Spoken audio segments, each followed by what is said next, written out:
When I was getting ready to go to my son's for dinner, my lawyer called me and said, "Sir, you have to see this." I said, "Not now, I'm going to my son's for dinner." He replied, "Wait, this concerns him, take a look at this." What he sent me shocked me. It turns out that my son wanted to take everything from me. My hands are scarred from wire cuts and burns. My knees crack when I stand up too fast. But my mind, sharp as ever. Maybe sharper, because I've learned that people lie more than electrical systems ever do.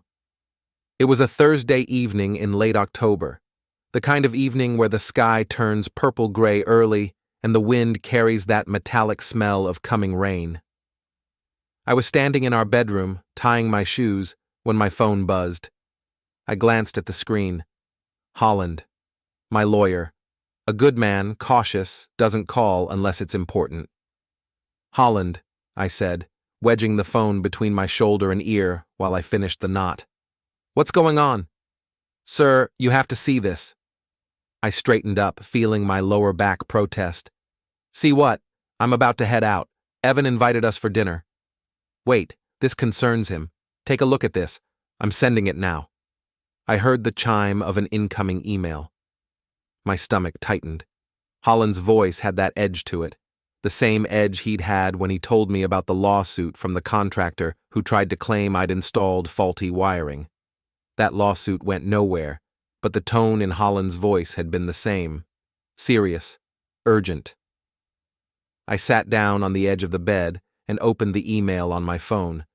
The attachment took a moment to load. When it did, I stared at the screen, reading the words over and over, trying to make them make sense. It was a legal document. Notarized, official-looking headers and seals, a petition for transfer of property due to incapacity. My property. My house. The 20 acres of land Marianne and I had bought 30 years ago when Evan was just a toddler. The place where we'd raised him, where we'd built our life. And the petitioner? Evan Michael Harker. My son. I felt something cold settle in my chest. Not anger yet, just cold. "Daniel?" Holland's voice crackled through the speaker. "Are you seeing this?" "Yeah," I said quietly. "I'm seeing it." He filed it yesterday. The hearing is scheduled for next week, but according to this draft, he's planning to execute the initial transfer today. He's claiming you're mentally incapacitated and unable to manage your own affairs. He's listed himself as your primary caregiver and legal guardian. I laughed. It came out bitter and sharp. Primary caregiver? The kid hasn't visited us in 3 months. Marianne and I drive to see him. He doesn't even call unless he needs something. "I know," Holland said. "That's why I'm calling. This is aggressive, and it's happening fast. If he gets this through, he can start liquidating assets, transferring funds, even forcing you into assisted living." Assisted living. I repeated the words like they were foreign. "I'm 58. I still work part-time. I climb ladders. I rewire houses. What the hell is he thinking?" "He's thinking about money," Holland said bluntly. "And he's betting you won't see this coming." I stood up, pacing the small bedroom. The floorboards creaked under my weight. Marianne was downstairs in the kitchen, probably packing the pie she'd baked for tonight. She always baked something when we visited Evan, trying to keep the connection alive, trying to pretend everything was fine. "What do I do?" I asked. "First, don't go to dinner," Holland said. "Confronting him without a plan is a mistake. Let me file an injunction. We can stop this." I thought about that, thought about calling Evan and canceling, thought about sitting here in this house waiting for lawyers to fight lawyers while my son tried to steal my life out from under me. "No," I said, "I'm going. Daniel, I'm going, but I'm not saying a word. I want to see him, I want to look him in the eye, and I want to know if he has any idea that I know." Holland was quiet for a moment. Then he sighed. "All right, but be careful. Don't sign anything. Don't agree to anything. And call me the second you get home." "I will." I hung up and stood there, staring at the phone in my hand. The document was still open on the screen. I scrolled down, reading the fine print. Legal jargon, clauses about mental competency evaluations, provisions for asset management, a timeline for transferring the deed. Today's date was listed as the execution start. Today. I heard Marianne's footsteps on the stairs. She appeared in the doorway, holding a covered pie dish. She was wearing her good sweater, the blue one she always wore when we visited Evan. Her hair was pulled back in a neat bun. She looked at me and frowned. "What's wrong?" she asked. I handed her the phone. She set the pie down on the dresser and took the phone, squinting at the screen. She read for a long time. I watched her face, watched the color drain from her cheeks, watched her jaw tighten. "That little bastard," she whispered. Marianne doesn't curse often. When she does, it means something. "Holland just sent it to me," I said. "Evan filed it yesterday." She looked up at me, her eyes sharp. "And you're still planning to go to dinner?" "Yeah." "Good." She handed the phone back. "Don't say a word. Let him think you don't know. Let him think you're just some old man who's too stupid to see what's happening." I smiled despite myself. "You think that's smart?" "I think it's the only way to play this. He's underestimating you, Daniel. Let him keep doing it." I nodded slowly. Marianne was always the sharper one when it came to people. I understood electrical systems. She understood human systems. And right now, I needed her insight more than ever. "All right," I said. "We go, we smile, we eat dinner, and we don't let on that we know a damn thing." She picked up the pie again. "And then we come home and figure out how to destroy him." Her voice was calm, matter of fact, like she was discussing the weather. I loved her for that. We drove to Evan's place in silence. The sky had turned darker, heavy clouds rolling in from the west. The radio was on low, some classic rock station playing a song I didn't recognize. Marianne sat beside me, her hands folded in her lap, the pie resting on her knees. Every now and then, I glanced at her. Her face was unreadable. Evan lived in the newer part of town, about 40 minutes from our place. The industrial district had been revitalized a decade ago, old factories converted into lofts and condos.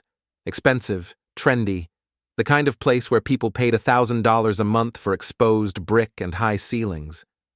Evan had bought a 2-story unit 3 years ago, right after he got his promotion at the tech company.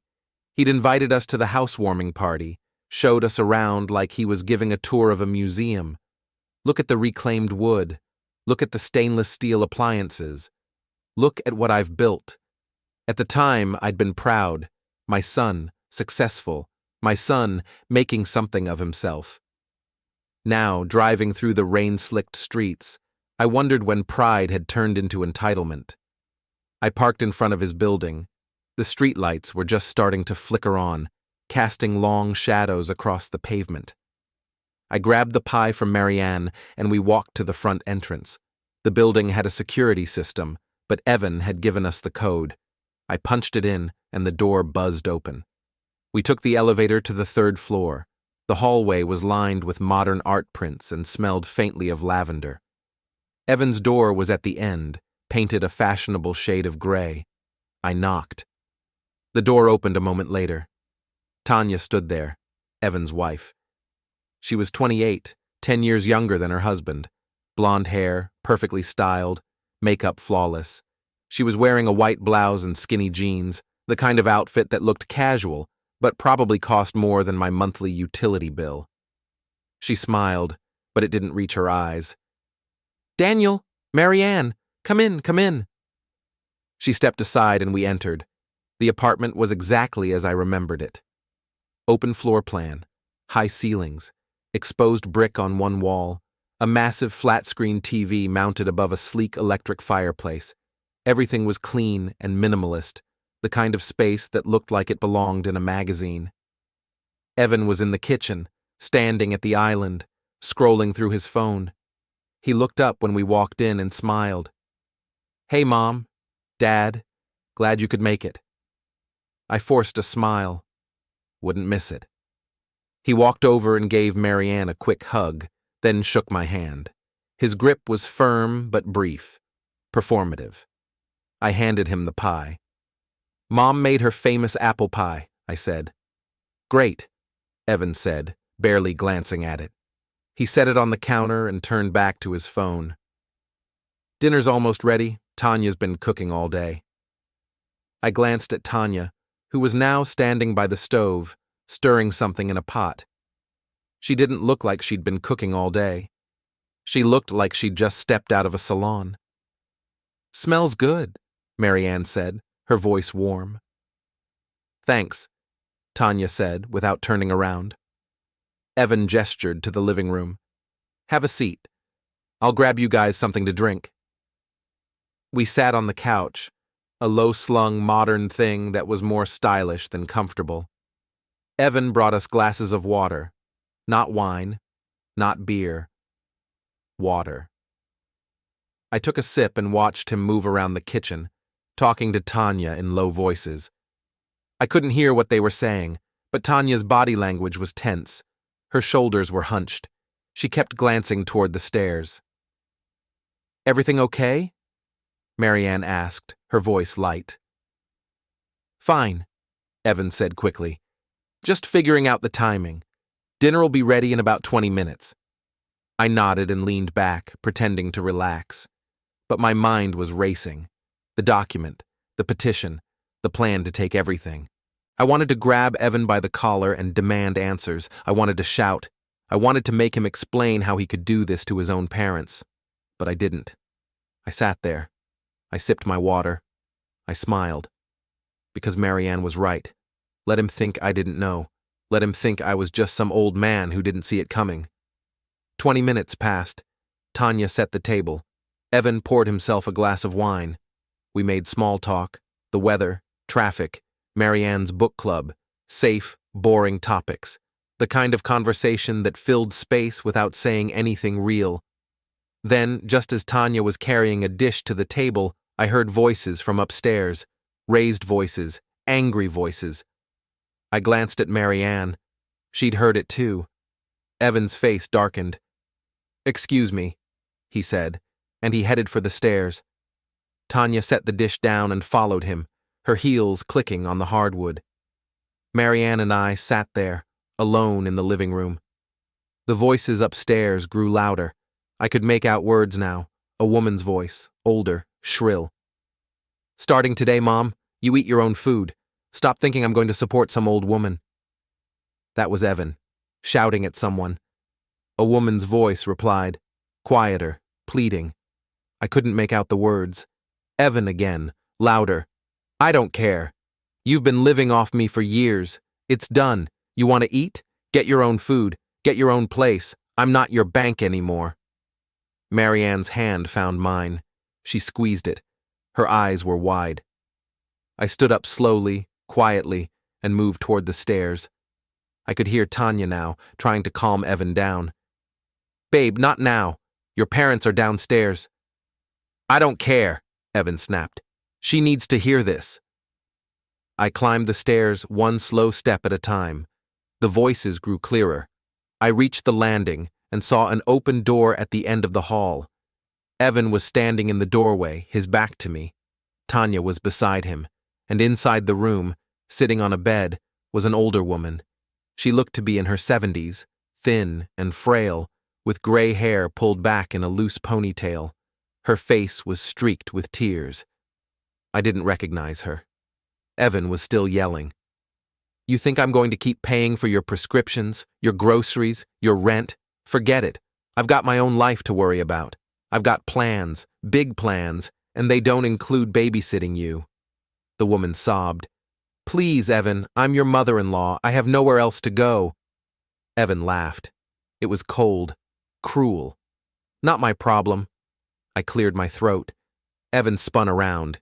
His face went pale. "Dad?" he said. "I didn't hear you come up." I looked past him, at the woman on the bed, then at Tanya, who was staring at the floor, then back at Evan. "Who's this?" I asked quietly. Evan hesitated. "Tanya's mom. She's been staying with us for a while, but she's leaving soon. Doesn't sound like she has anywhere to go, I said. Evan's jaw tightened. That's not your concern. I held his gaze. Maybe not, but it sounds like you're kicking her out. I'm not kicking her out. I'm just setting boundaries. Boundaries. I repeated the word slowly. That what we're calling it now? Tanya stepped forward. Daniel, it's complicated. My mom's been having some issues. Issues, I said. Right. Evan crossed his arms. Look, Dad, I appreciate your concern, but this is between me and Tanya and her mom. It's not your business. I nodded slowly. You're right, it's not my business, just like my house isn't your business. The words were out before I could stop them. Evan's eyes narrowed. What? I didn't answer. I turned and walked back down the stairs. Marianne was standing at the bottom, her eyes wide. I took her hand and we headed for the door. Dad, wait, Evan called, following us down. What are you talking about? I opened the door and stepped into the hallway. Marianne followed. Evan appeared in the doorway, his face flushed. Dad, seriously, what the hell? I turned to face him. I got a call from my lawyer today. Interesting document. Something about a petition to transfer my property due to incapacity. Evan's face went white. Thought I wouldn't find out? I asked softly. He opened his mouth, closed it, opened it again. Dad, I can explain. Save it, I said. We're leaving. I turned and walked toward the elevator. Marianne followed. Behind us, Evan was shouting. Dad, wait! You don't understand! The elevator doors closed. We rode down in silence. When we got to the truck, I sat behind the wheel, gripping it hard enough to make my knuckles white. Marianne sat beside me, her face pale. That woman, she said quietly. That was Tanya's mother. I know. He was throwing her out. I know. Marianne looked at me. Daniel, if he's willing to do that to his own mother-in-law, what do you think he's planning to do to us? I didn't answer. I didn't need to. We both knew. I started the truck and pulled out onto the street. The rain had started again, heavy drops splattering against the windshield. The wipers moved back and forth, a steady rhythm that matched the pounding in my chest. My phone buzzed. A text from Evan. Dad, please call me. Let me explain. I ignored it. Another buzz. Dad, I'm sorry, I didn't mean for you to find out like this. I turned the phone off. We drove home in silence. The rain came down harder, the streets were slick and empty, the sky was black. When we pulled into the driveway, I sat there for a moment, staring at the house. Our house. The house we'd built. The house Evan wanted to take. What do we do? Marianne asked quietly. I looked at her. Her face was pale in the dim light from the dashboard, but her eyes were steady, determined. We fight, I said. She nodded. How? I thought about that. Thought about Holland's warning, thought about the petition, the hearing, the timeline, thought about Evan's face when I'd confronted him, the shock, the panic. He thinks I'm old, I said. He thinks I'm slow. He thinks I won't see this coming. So we let him think that, Marianne said. Exactly. She smiled. It was a small smile, but it was fierce. He's underestimating us. Big mistake, I said. We got out of the truck and went inside. The house was dark. I flipped on the lights and we stood in the kitchen, both of us dripping rainwater onto the tile floor. My phone buzzed again. I'd turned it back on. Another text from Evan. This time, longer.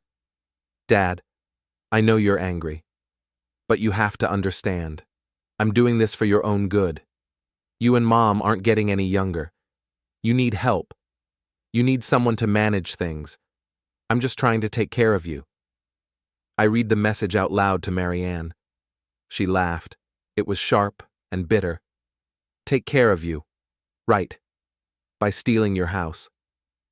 I set the phone down. He really thinks I'm that stupid. Then let's prove him wrong. I looked at her. What are you thinking? She walked to the counter and poured herself a glass of water. She drank it slowly, thinking. Then she set the glass down and turned to me. "He wants to play games," she said. "Fine, we'll play. But we'll play smarter, we'll play quieter, and we'll hit him where it hurts." "How?" She smiled. "Let me make some calls." I didn't ask who she was calling. I trusted her. Marianne had a network of friends, neighbors, acquaintances, people who owed her favors, people who liked to talk. If there was dirt on Evan, she'd find it. I went upstairs and changed out of my wet clothes. Then I sat on the edge of the bed and opened my laptop. I logged into my email and found the document Holland had sent. I read it again, slowly this time, looking for weaknesses, looking for angles. The petition claimed I was mentally incapacitated. It cited forgetfulness, confusion, and inability to manage daily tasks. All lies, but lies that would be hard to disprove in court without a fight. The hearing was scheduled for next week, 7 days, not much time. I pulled up my bank statements, my pension account, my savings. Everything was in order. No missed payments, no unusual activity. I was careful with money, always had been. Then I checked the property records. The deed to the house was in my name and Marianne's, joint ownership. Evan wasn't on it. He'd have to prove incapacity and get a court order to force the transfer. That would take time. But if he was planning to execute the initial transfer today, he might be cutting corners, forging signatures, filing fraudulent documents.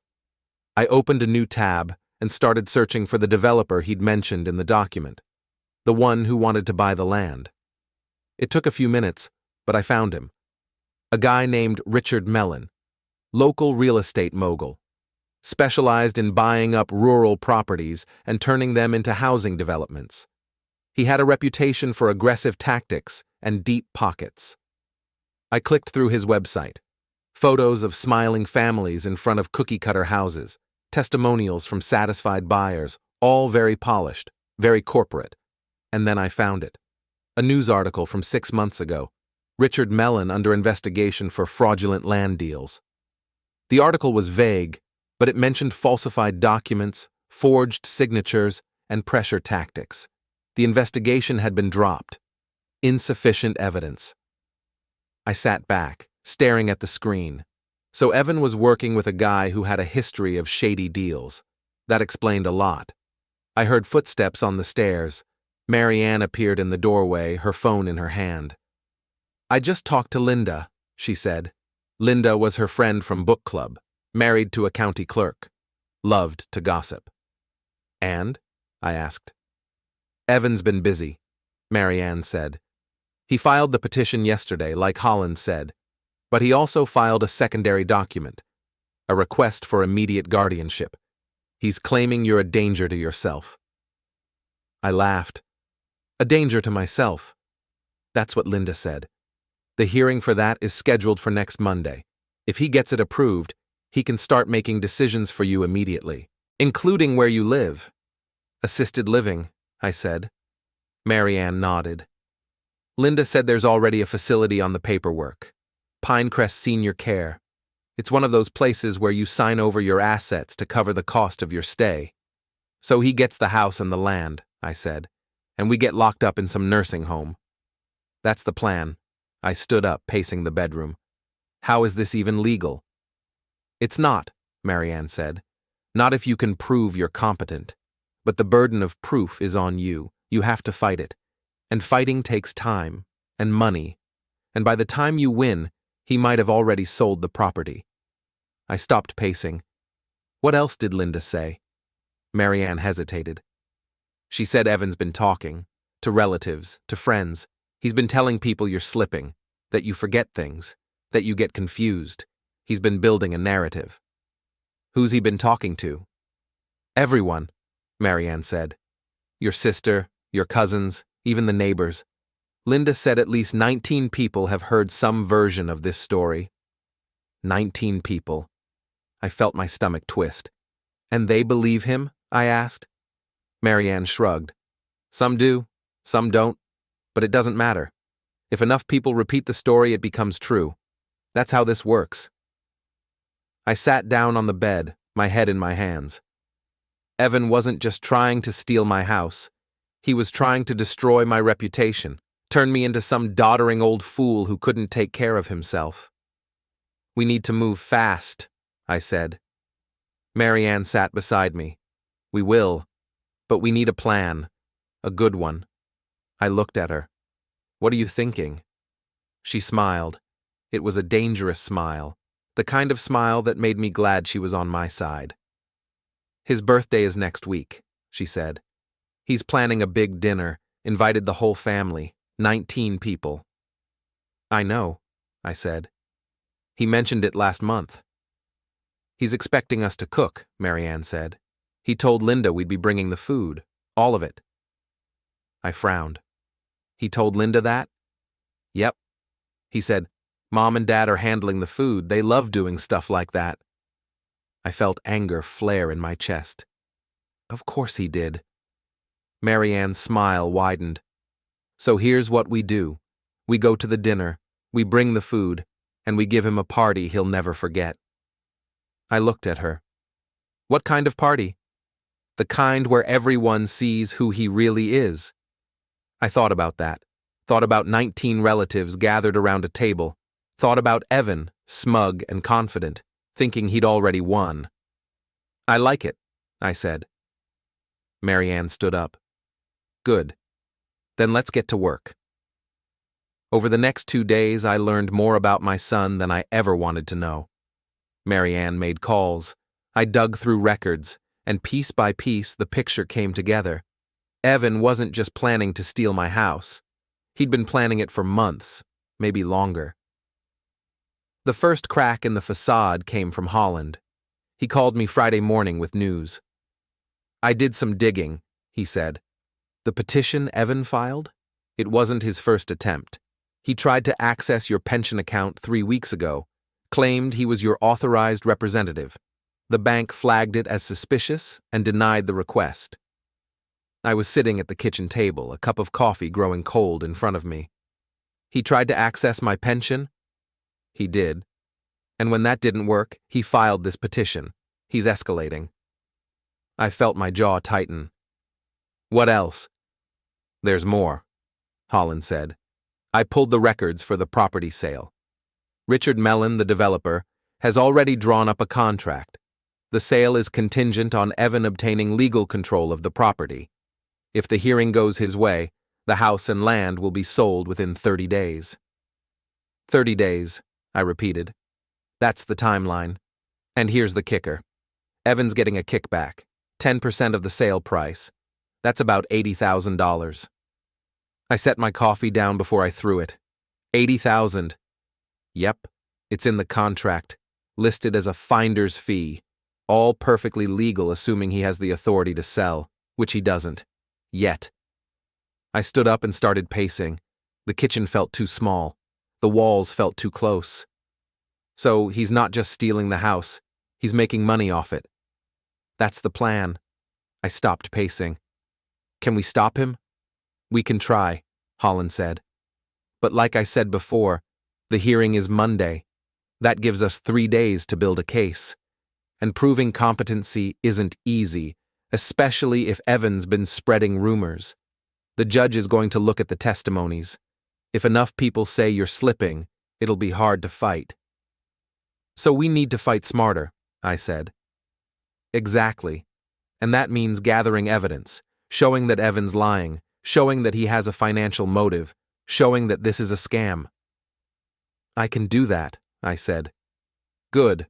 I'll file a motion to delay the hearing. Buy us some time. But Daniel, be careful. Evan knows you know now. He's going to be defensive, maybe even aggressive. Let him, I said. I'm done playing nice. I hung up and sat down again, staring at the wall. $80,000. That's what I was worth to my son. Not love, not loyalty. Just $80,000. Marianne came downstairs a few minutes later. She was dressed in jeans and a sweater, her hair tied back. She had her phone in her hand and a determined look on her face. I just talked to Helen, she said. Helen was one of Evan's neighbors. Marianne had known her for years. And? I asked. She said Evan and Tanya have been fighting a lot lately. Loud arguments, slamming doors. Helen heard Tanya yelling something about money, about how Evan promised her they'd be set for life after some big deal went through. The land sale, I said. Marianne nodded. Has to be. Helen also said Tanya's been acting strange, going out at odd hours, meeting someone in a black SUV. I frowned. Who? Helen doesn't know, but she said it's a regular thing, once or twice a week, always the same SUV. I thought about that. You think she's cheating on him? Maybe, Marianne said, or maybe it's something else. Either way, it's leverage. She sat down across from me, her expression serious. Daniel, I know you're angry. I'm angry too. But we need to be smart about this. If we go in guns blazing, Evan will shut us out. We'll lose. But if we play this right, we can take him apart piece by piece. I looked at her. You have a plan? I do, she said. But it's going to take work, and it's going to take patience. Tell me. She leaned forward. First, we let Evan think he's winning. We don't confront him. We don't argue. We play the role of the confused, helpless old couple. We show up to his birthday dinner. We bring the food. We smile. We act like nothing's wrong. And then, when everyone's there, we hit him with everything. The petition, the kickback, the lies, all of it, in front of the whole family, 19 witnesses. We make sure everyone knows exactly what he's been doing. I smiled. Public humiliation. Exactly. He's been building a narrative about you. We're going to tear it down, and we're going to do it in a way he can't recover from. I like it, I said. But we need evidence, real evidence, not just hearsay. I know, Marianne said. That's why we're going to spend the next few days digging. Phone records, financial statements, testimonies, anything we can find. And the relatives? I asked. The ones he's been talking to? Marianne's smile was sharp. We're going to talk to them too, quietly, one by one. We're going to ask them what Evan said, and we're going to record it. I raised an eyebrow. Record it? Audio recordings, she said. Legal in this state as long as one party consents, and I'll be the consenting party. I laughed. It was the first time I'd laughed in days. You're devious. I'm practical, she said, and I'm not letting our son steal our life. Over the next 2 days, we worked. Marianne made calls. I dug through files. We cross-referenced records. We followed leads. And slowly, the full picture emerged. Evan had been laying the groundwork for months. He'd told Marianne's sister that I'd been forgetting to pay bills. A lie. He'd told my cousin that I'd gotten lost driving home from the grocery store. Another lie. He'd told the neighbors that Marianne and I were struggling to take care of the house. Also a lie. Every story was small, believable, designed to plant doubt. And when added together, they painted a picture of a man who was slipping, a man who needed help. But they were all lies. I printed out bank statements showing every bill paid on time. I pulled up GPS records from my phone showing my driving routes, all normal. I gathered testimonies from friends and neighbors who could vouch for my competency. And then Marianne found the smoking gun. It was late Saturday night. I was sitting at the kitchen table going through property records when Marianne came in with her laptop. Her face was pale. I found something, she said. I looked up. What? She set the laptop down in front of me. On the screen was an email. The sender was Evan. The recipient was Richard Mellon. The date was 3 months ago. I read the email aloud. Richard, I've spoken with my father. He's open to selling. I just need to handle a few legal issues on my end. Give me a couple of months and the property will be yours. As discussed, I'll take 10% of the sale price for facilitating the deal. Looking forward to working with you. Evan. I stared at the screen. He's been planning this for 3 months. Marianne nodded. And there's more. Look at the reply.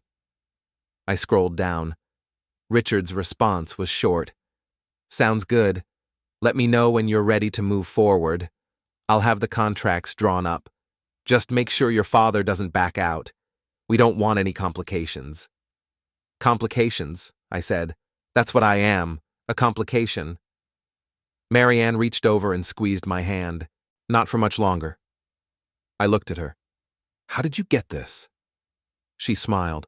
Let's just say Evan isn't as careful with his passwords as he thinks he is.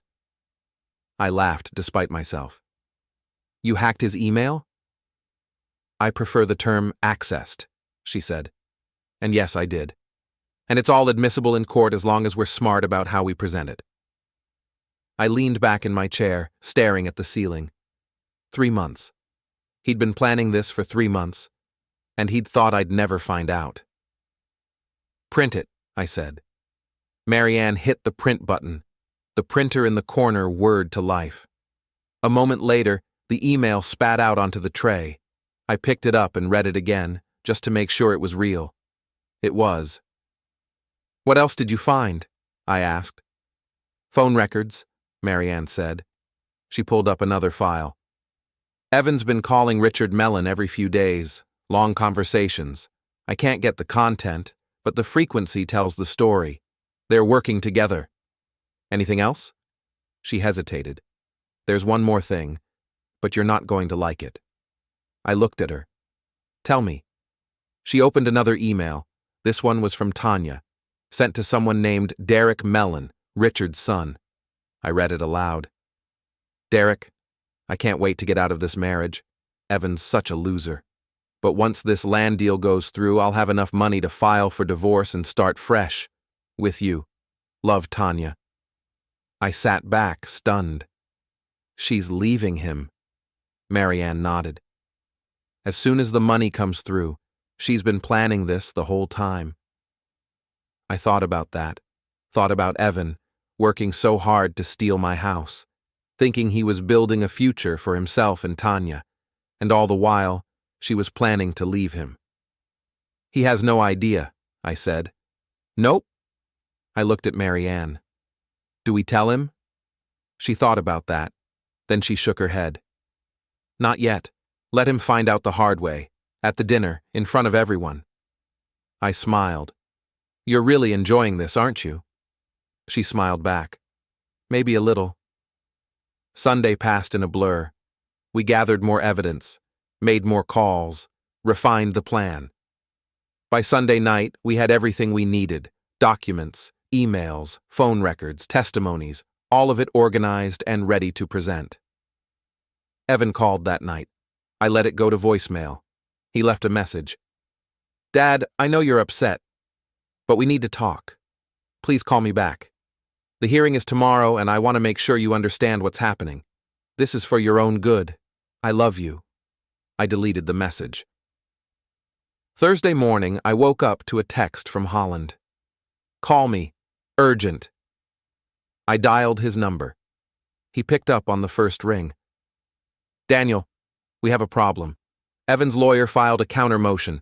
They're claiming you harassed Richard Mellon and that you're trying to intimidate witnesses. I didn't harass anyone, I said. I had a conversation. A conversation where you accused him of fraud and threatened him with jail time, Holland said. That's harassment in the eyes of the law. I sat down, rubbing my face. So what happens now? The judge is going to review it. If she sides with Evan, it could hurt your credibility. It could make you look like the aggressor, and that's the last thing we need right now. I was trying to rattle him, I said. I wanted to see if he'd slip up. I understand, Holland said. But you can't do things like that. You have to let me handle it. You have to stay clean. I didn't answer. I was tired of staying clean. Tired of playing by the rules while everyone else broke them. Daniel, Holland said, promise me you won't do anything else without talking to me first. I'll try, I said. That's not a promise. It's the best I can do. Holland sighed. Fine, just be careful. And for God's sake, don't talk to Richard Mellon again. I hung up and went downstairs. Marianne was in the kitchen making breakfast. She looked at me and frowned. "What's wrong?" I told her about the counter motion. She set down the spatula and crossed her arms. "Evan's fighting dirty now." "He's desperate," I said, "and desperate people make mistakes."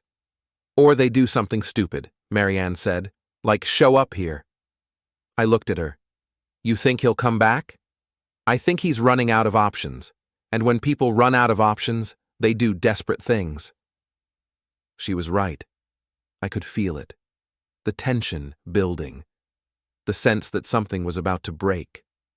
I spent the rest of the morning checking the perimeter of the property, making sure the new locks were secure, making sure the windows were locked, making sure everything was buttoned up tight. I felt like I was preparing for a siege. That afternoon, my sister called. "Daniel, I just heard something. Evan's planning a family meeting. He's invited everyone. He's saying he wants to set the record straight." "When?" I asked. "Tomorrow night, at his place." I felt my jaw tighten. "Are you going?" "I don't know," she said. "I don't want to take sides, but I feel like I should be there, to hear what he has to say." "He's going to lie," I said. "He's going to twist everything, make us look like the bad guys." "I know," she said.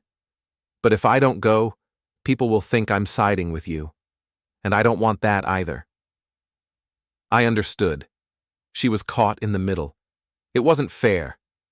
But that's what Evan did. He put people in impossible positions. "Do what you think is right," I said. "But don't let him manipulate you." "I won't," she said. "I promise." She hung up. I told Marianne about the family meeting. She shook her head. "He's trying to rebuild his reputation, trying to win people back." "He won't," I said. "Maybe not. But he'll try, and some people will believe him." That night, I sat in the living room, staring at the wall. The house was dark, except for one lamp in the corner. Marianne had gone to bed. I couldn't. My mind was racing. Evan was out there, somewhere, planning his next move, and I had no idea what it was. That was the worst part. The not knowing. I thought about the family meeting, thought about standing up and walking in there, confronting Evan in front of everyone again. But I knew that's what he wanted. He wanted me to look aggressive, unstable. He wanted to paint himself as the victim. So I wouldn't go. I'd let him have his meeting, let him spin his lies, and when it was over, I'd remind everyone of the truth. Friday came.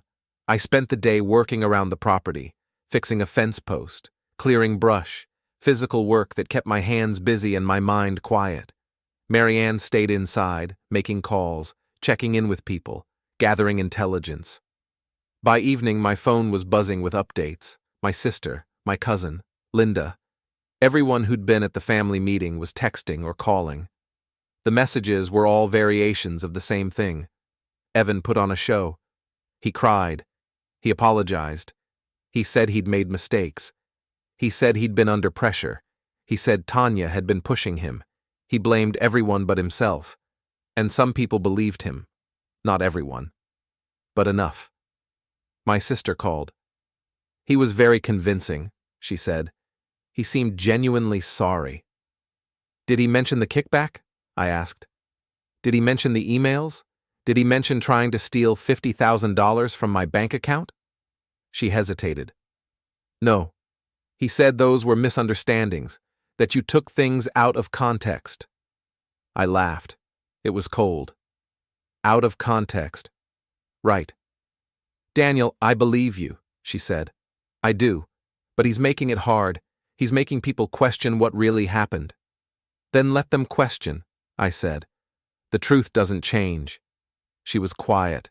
Then she said, "I hope you're right." I hung up and looked at Marianne. She was sitting on the couch, her laptop open. "He's good," she said. "I'll give him that. He knows how to play people." "Not as good as he thinks," I said. Saturday was quiet. Too quiet. I kept waiting for something to happen, for Evan to show up, for the phone to ring, for the next shoe to drop. But nothing came. Sunday morning, I was in the garage organizing tools when I heard a car pull into the driveway. I walked to the door and looked out. It was a black SUV, the same one Marianne's friend Helen had mentioned, the one Tanya had been meeting. The driver's side door opened. A man got out, young, maybe 30, well-dressed, cocky. I recognized him from the photos. Daniel Mellon, Richard's son. I stepped out of the garage. "Can I help you?" He smiled. It was the kind of smile that made me want to punch him. "You must be Daniel. I'm Derek. I think we need to talk." "About what?" "About Evan and Tanya and the mess they've made." I crossed my arms. "I don't see how that's your business." Derek laughed. "Oh, it's my business. See, Tanya and I have been seeing each other, and now that Evan's broke and desperate, she's ready to move on. But there's a problem." "What problem?" "You," he said. "You ruined the land deal, which means Evan doesn't get his money, which means Tanya doesn't get her share, which means she's stuck with a loser husband and no way out." I stared at him. "Are you seriously standing on my property telling me I should have let my son steal my house so his wife could run off with you?" Derek's smile didn't waver. "I'm telling you that you made things complicated, and complications cost money. So here's the deal. You sell the land to my father. We'll give you a fair price. Evan gets his cut, Tanya gets her cut, and everyone moves on. Everyone wins." I stepped closer. "Get off my property." Derek's smile faded. "You're making a mistake." "No," I said. "You are. Because if you don't leave right now, I'm calling the cops." He stared at me for a moment. Then he shrugged. "Your loss." He got back in the SUV and drove away. I stood there watching until he disappeared down the road. Then I went inside and told Marianne. She was furious. "He came here? To our house?" "Yep." "What did you say?" "I told him to get lost." She nodded. "Good. But Daniel, this is escalating. First Evan, now Derek. They're not going to stop." "I know. So what do we do?" I thought about that. Thought about the family meeting, the counter-motion, the lies, the manipulation, and I realized something. I was tired of playing defense. It was time to go on the offense. "We finish this," I said. "Once and for all." Marianne looked at me. "How?" I smiled. "Trust me." Monday morning, I called Holland. "I need you to set up a meeting. Everyone involved. Evan, Tanya, Richard Mellon, Derek, the whole crew." "Why?" Holland asked. "Because I'm going to end this," I said. "I'm going to put everything on the table, and I'm going to make sure they know they can't win." Holland was quiet for a moment. "Daniel, that's risky. If you say the wrong thing, it could hurt the case. I know what I'm doing." "Do you?" "Yes." He sighed. "All right, I'll set it up. But I'm coming with you. And if things go south, you let me handle it." "Deal." Holland called me back that afternoon. "It's done. Tomorrow, 2 o'clock. Richard Mellon's office. Everyone's agreed to be there." Good. That night, I couldn't eat. Couldn't sleep. I kept running through what I was going to say. How I was going to say it. I needed to be calm, controlled. But I also needed to be forceful. I needed to make them understand that I wasn't backing down. Marianne sat with me at the kitchen table. "You sure about this?" "No," I said. "But I'm doing it anyway." She reached over and squeezed my hand. "Then I'm going with you." "You don't have to." "I know," she said. "But I want to. We started this together. We'll finish it together." Tuesday at 2, we walked into Richard Mellon's office. The same receptionist, the same hallway. But this time, the conference room was full. Richard was there, sitting at the head of the table, his lawyer next to him. Derek was there, leaning back in his chair, arms crossed. Evan was there, looking pale and exhausted. Tanya was next to him, her face blank. And Holland was there, sitting across from Richard, his briefcase open. Richard gestured to the empty chairs. Mr. Harker, Mrs. Harker, please sit. We sat. I looked around the table. Every face was watching me, waiting. Richard folded his hands. I understand you wanted this meeting, so let's hear it. What do you want to say? I took a breath. I want to make something very clear. This ends today. No more games, no more lies, no more schemes. It's over. Richard raised an eyebrow. That's quite a statement, but I'm not sure what you're referring to. I'm referring to the fact that you and my son conspired to steal my property, I said. And when that didn't work, you sent your son to threaten me. And when that didn't work, you're sitting here trying to pretend you're innocent. Richard's expression didn't change. I haven't threatened anyone, and I haven't stolen anything. Your son approached me with a business opportunity. That opportunity fell through. That's the end of it. No, I said, it's not. Because I have evidence, emails, phone records, testimonies, and I'm prepared to hand all of it over to the DA, along with a statement detailing your involvement. Richard's lawyer leaned forward. Mr. Harker, you're making serious accusations. Accusations that could land you in legal trouble. I'm stating facts, I said. And if Richard wants to test me, I'll see him in court. Richard was quiet for a moment. Then he smiled. You know what I think? I think you're bluffing. I think you're scared. And I think you're trying to intimidate us because you know you can't win. I leaned forward. Try me. The room went silent. Richard's smile faded. He looked at his lawyer, who shook his head slightly. Evan cleared his throat. Dad, please, can we just talk? Like adults? I turned to him. Talk? About what? About how you tried to steal my house? About how you lied to everyone? About how you forged documents? What's there to talk about? I made a mistake, Evan said. His voice was shaking. I was desperate. I was scared. I didn't know what else to do. You could have asked for help, I said. You could have been honest. But instead, you chose to destroy me. To destroy your mother.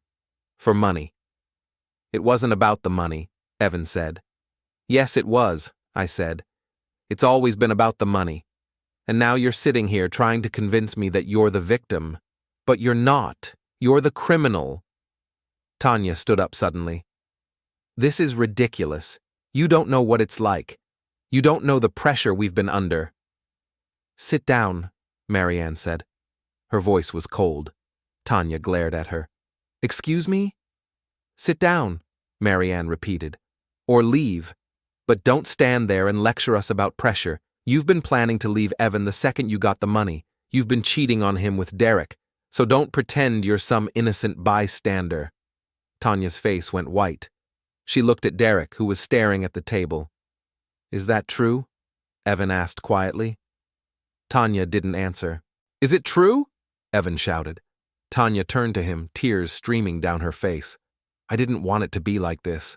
But yes, Derek and we've been seeing each other. Evan stood up, his chair falling backward. You've been cheating on me? Evan, please. How long? He demanded. Tanya didn't answer. She just stood there, crying. Evan turned to Derek. How long? Derek finally looked up. He shrugged. A few months. Maybe longer. I don't know. Does it matter? Evan lunged across the table. Richard shouted. Holland jumped up. I grabbed Evan's arm and pulled him back. He struggled, but I held on tight. Let it go, I said quietly. Evan's breathing was ragged. He looked at me, his eyes wild. Then he collapsed back into his chair, his head in his hands. I let go and stepped back. The room was chaos. Tanya was sobbing. Derek was smirking. Richard was trying to regain control. I turned to Richard. You see this? This is what you helped create. You took a desperate man and you used him. You promised him money. You promised him a way out. And now look at him. Richard's face was hard. That's not my responsibility. Maybe not, I said. But it's on your conscience, if you have one. I turned to Evan. You want to know what the worst part is? It's not that you tried to steal from me. It's that you destroyed yourself in the process. You lost your wife. You lost your family. You lost your dignity. And for what? For $80,000 that you were never going to see. Evan didn't look up. He just sat there, broken. I looked around the room. This is over. All of it. Evan, you're done. Tanya, you're done. Derek, you're done. And Richard, if I see you anywhere near my property or my family again, I'll make sure the DA knows exactly what you did. Richard stood up. Get out of my office. Gladly, I said. I walked to the door. Marianne followed. Holland grabbed his briefcase and came with us. Behind us, I could hear Evan's voice, broken and pleading. Dad, wait, please. I didn't stop. I walked out of the building and into the parking lot. The sun was bright. The air was cold. I felt lighter than I had in weeks. Marianne looked at me. Did we just win? I think so, I said. Holland caught up with us. That was intense, but effective. I don't think Richard's going to cause any more problems. And Evan? I asked. Holland shrugged. He's lost, completely. I don't think he has any fight left in him. I nodded. Good. We drove home in silence. When we pulled into the driveway, I sat there for a moment, staring at the house. Our house, still standing, still ours. Marianne reached over and took my hand. It's really over? It's really over, I said. But I was wrong. It wasn't over. Not yet. Wednesday morning, I got a call from Holland. The DA's office filed charges, fraud, attempted elder abuse, forgery. Evan's been arrested. I sat down, the phone pressed to my ear. When? This morning. They picked him up at his apartment. He's being arraigned this afternoon. I didn't know what to feel. Relief? Anger? Sadness? Maybe all of it at once. What happens now? I asked. He'll post bail, probably. Then it goes to trial. Could take months. But Daniel, with the evidence we have, he's going to lose. He's looking at jail time. I closed my eyes. My son, in jail, for trying to steal from me. It felt surreal. What about Richard? I asked. Still under investigation, but no charges yet. They're building a case. It'll take time. And Tanya? She's not being charged yet, but if they can prove she was involved, that could change. I hung up and told Marianne. She sat down across from me, her face unreadable. How do you feel? I don't know, I said. He's my son, but he did this to himself. Yes, she said. He did. That afternoon, my phone buzzed. A text from Evan. Dad, please, I need to talk to you. I'm sorry. I'm so sorry.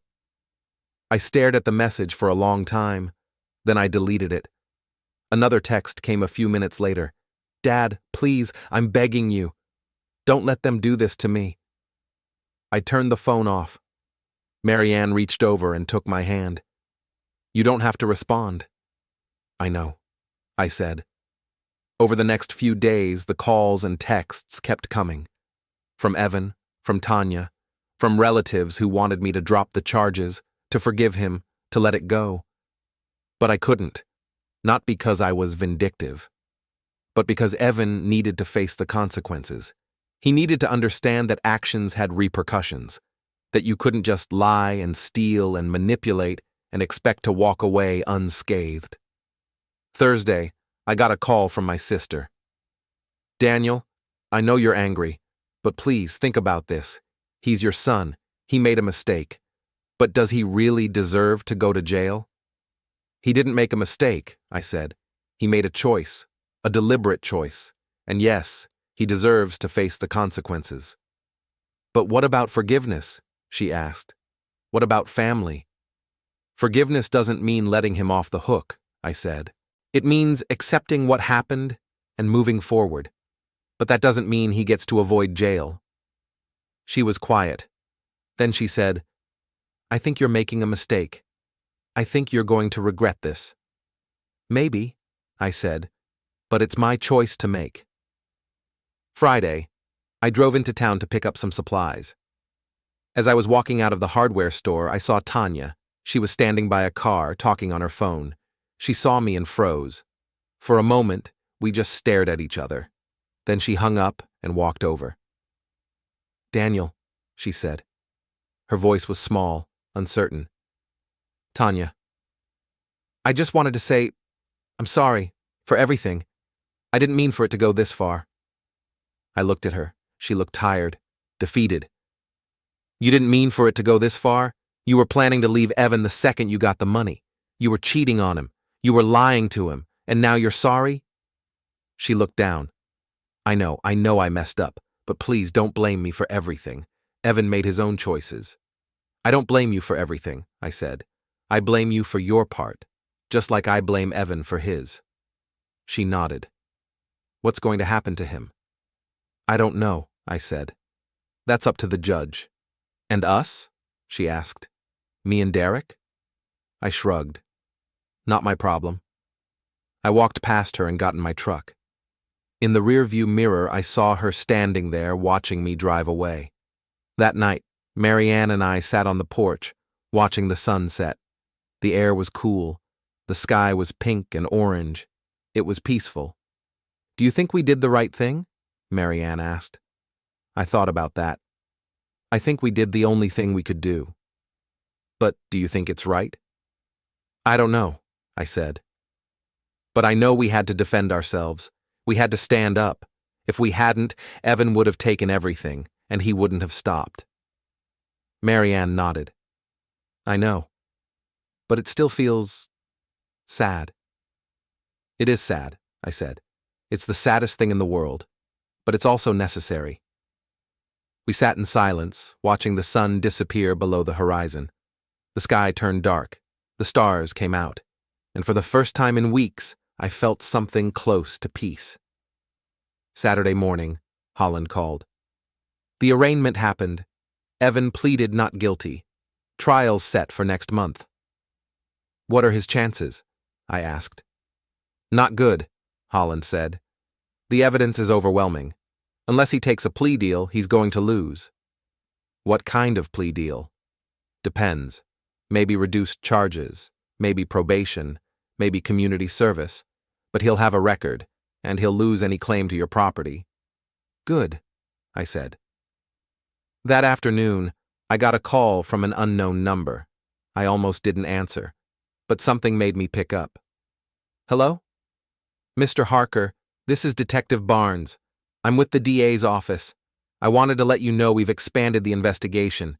We're now looking into Richard Mellon's business practices, specifically his dealings with your son and several other cases that match a similar pattern." "What kind of pattern?" I asked. "Fraudulent land deals, forged documents, coercion. It looks like your case isn't the first time he's done this. We're building a case, and your testimony will be crucial." "I'll do whatever it takes," I said. "Thank you, we'll be in touch." I hung up and told Marianne. She smiled. "So, Richard's going down too?" "Looks like it." "Good," she said. "He deserves it." Sunday was quiet. We spent the day working around the property, fixing things, cleaning things, making the place feel like ours again. It felt good. Normal. That evening, as we were sitting down for dinner, there was a knock at the door. I froze. Marianne looked at me. "You expecting anyone?" "No." I got up and walked to the door, looked through the peephole. It was Evan. I opened the door but didn't invite him in. "What do you want?" He looked terrible, unshaven, hollow-eyed. "Dad, please, I need to talk to you." "There's nothing to talk about." "Please," he said, his voice cracked.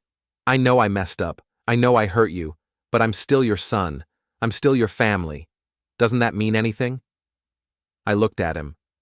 Part of me wanted to let him in, to listen, to forgive, but another part of me, the part that had been hurt and betrayed, stayed firm.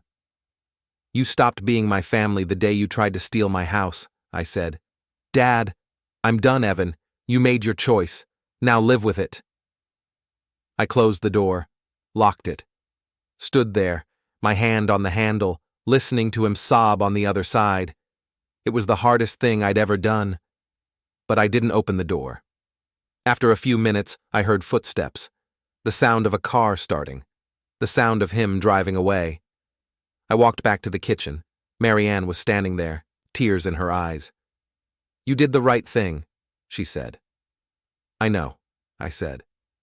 But it didn't feel right. It felt like I'd lost something I'd never get back. The next few weeks blurred together. Lawyers, meetings, testimonies. The case against Evan moved forward. The case against Richard Mellon grew larger. More victims came forward. More evidence piled up. It was overwhelming. Through it all, Marianne and I held steady. We supported each other. We leaned on each other. And slowly, life started to feel normal again. But normal wasn't the same as before. There was a weight now, a heaviness, the knowledge that my son had tried to destroy me, that he'd chosen money over family, that he'd crossed a line he could never uncross. I didn't hear from Evan again. No calls, no texts, no more pleas for forgiveness. It was like he'd disappeared.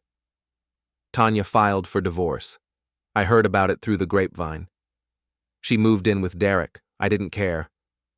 The trial date approached. Holland kept me updated. The prosecution had a strong case. Evan's lawyer was scrambling. There was talk of a plea deal. "What do you think he should do?" Holland asked me. "I don't know," I said. "That's not my decision." "But if it were?" I thought about that. "I think he should take responsibility, plead guilty, accept the consequences. It's the only way he'll ever move forward." "And if he doesn't?" "Then he'll go to trial, and he'll lose." Holland nodded. "I think you're right." The day before the trial, Holland called.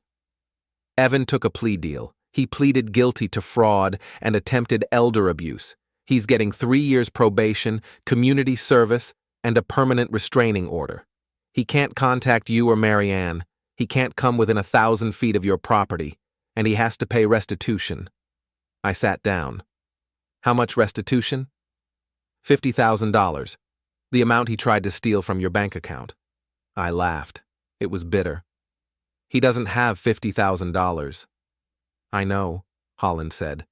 "But that's his problem, not yours." I hung up and told Marianne. She looked relieved. "So it's over, really over this time." "Yes," I said. "It's over." But even as I said it, I didn't fully believe it, because Evan was still out there, still alive, still capable of doing something stupid. A week later, I got a letter. No return address.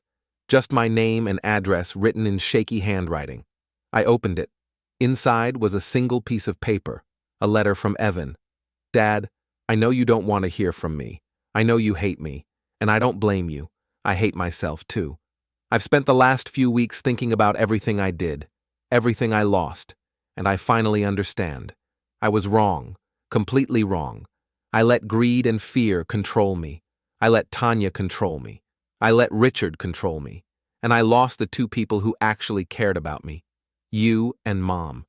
I'm not asking for forgiveness. I don't deserve it. I'm just asking you to know that I'm sorry, truly sorry, and that I'll spend the rest of my life trying to make up for what I did. I love you, Dad. I always have. Even when I was at my worst. Your son, Evan." I read the letter 3 times. Then I folded it up and put it in a drawer. I didn't respond. I didn't know what to say. Marianne found me sitting in the living room staring at the wall. "What's wrong?" I handed her the letter. She read it, her expression unreadable. Then she set it down and sat beside me. "What are you thinking?" she asked. "I don't know," I said. "Part of me wants to believe him. Part of me thinks it's just another manipulation." "Maybe it's both," Marianne said. I looked at her. "What do you mean?" "Maybe he's genuinely sorry, but that doesn't mean he's changed. People don't change overnight. It takes time, and work, and proof." "So what do I do?" "You do what feels right," she said. "If you want to respond, respond. If you don't, don't. But don't let guilt control you. Evan made his choices. He has to live with them." I nodded. She was right. As always, I never responded to the letter. I put it in the drawer and left it there. Maybe one day I'd be ready to forgive. But that day wasn't today. Life moved on. The case against Richard Mellon went to trial. He was found guilty on multiple counts of fraud and coercion. He was sentenced to 5 years in prison. His company was shut down. His assets were seized. Derek disappeared. I heard he moved to another state. I didn't care. Evan completed his community service, paid his restitution, stayed out of trouble. I heard updates from relatives now and then, but I never reached out, and he never tried to contact me again. Marianne and I settled back into our routine, working around the property, spending time with friends, living our lives. The house felt like ours again. The weight lifted, slowly, but it lifted. One evening, about 6 months after everything had ended, Marianne and I were sitting on the porch. The sun was setting. The air was warm. It felt peaceful. "Do you ever think about him?" Marianne asked. "Sometimes," I said. "Do you miss him?" I thought about that. I miss who he used to be, or who I thought he was. But the person he became? No, I don't miss that person. Marianne nodded. Me neither. We sat in silence, watching the sky turn from orange to pink to purple, and I realized something. We'd survived, we'd fought, we'd won, and we'd done it together, and that was enough. A year passed, then another. Life went on. The legal battles faded into memory, the scars healed, not completely, but enough. I kept working part-time as an electrician. Marianne kept busy with her book club and her friends. We traveled a little, visited places we'd always wanted to see, lived the life we'd earned. Evan sent a few more letters over the years, always short, always apologetic. I read them but never responded. Maybe one day I would. But not yet. Then, one Saturday morning in early spring, I got a call. Unknown number. I almost didn't answer. But I did. "Hello? Mr. Harker, this is Linda, from the county clerk's office. I wanted to give you a heads up. Evan filed something. I'm not supposed to tell you this, but I thought you should know." My stomach tightened. What did he file? A petition to reinstate contact. He's asking the court to lift the restraining order. He's claiming he's reformed, that he wants to rebuild a relationship with you and Marianne. I sat down. "When's the hearing?" "Next month. But Daniel, you don't have to attend. You can file a response through your lawyer. You can oppose it." "I will," I said. "Thanks for the heads up." I hung up and told Marianne. She looked worried. "He's trying again?" "Looks like it." "What do we do?" "We fight," I said, "like we always do." I called Holland. He agreed to represent us. We filed a response opposing the petition. We gathered evidence showing that Evan had violated the terms of his probation, that he'd been in contact with associates of Richard Mellon, that he'd been making statements suggesting he still blamed us for his problems. The hearing came. Evan showed up with his lawyer. He looked older, grayer, tired. He didn't look at me, didn't look at Marianne, just stared straight ahead. The judge reviewed the evidence, heard the arguments, then made her ruling. Petition denied. The restraining order remains in place. Mr. Harker, you've had multiple opportunities to demonstrate genuine reform. You've failed. This court sees no reason to believe that contact with your parents would be in anyone's best interest. Evan's shoulders slumped. He stood up and walked out of the courtroom without a word. I felt nothing. No satisfaction, no anger, just nothing. Marianne and I walked out of the courthouse. The sun was shining. The air was warm. Spring was in full bloom. "It's really over now," she said. "Yes," I said. "It is."